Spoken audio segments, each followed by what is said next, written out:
Mayor Firhad হাকিমের অজ্ঞাতসারে অভিষেক বন্দ্যোপাধ্যায়ের বাড়িতে বিল্ডিং বিভাগের তরফে ভাঙার নোটিশের পর রাজনৈতিক মহলে জোর চর্চা। ফিরহাদ হাকিম মেয়র পদ থেকে ইস্তফা দিতে পারেন তা নাকি তিনি দলনেত্রী অভিষেক বন্দ্যোপাধ্যায়কে জানিয়েছেন।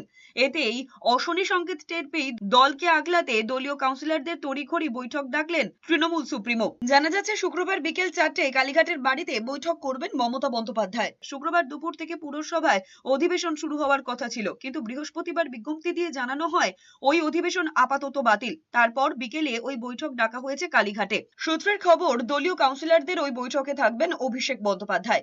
এই মুহূর্তে পুরসভায় 137 জন তৃণমূল কাউন্সিলর রয়েছেন, কিন্তু এদের মধ্যে অনেকেই নিজেদের ওয়ার্ডে 26-এর বিধানসভা ভোটে পিছিয়ে। বিজেপি রাজ্যের ক্ষমতায় আসতেই তারা আরো কোণঠাসা। এই অবস্থায় ফিরহাদ হাকিমের ইস্তফা জল্পনা আরো ডামাডোল তৈরি করেছে। এদিকে আগামী ডিসেম্বরে কলকাতা পুরসভার ভোট হওয়ার কথা। তবে নিয়ম অনুযায়ী রাজ্য সরকার চাইলে এই ভোট এগিয়েও নিয়ে আসতে পারে। সূত্রের খবর, মেয়র পদে থাকা ফিরহাদ হাকিম সত্যিই যদি ইস্তফা দেন, তাহলে হয়তো প্রশাসক না বসিয়ে আগেই নির্বাচনের পথে হাঁটতে পারে রাজ্যের নতুন সরকার।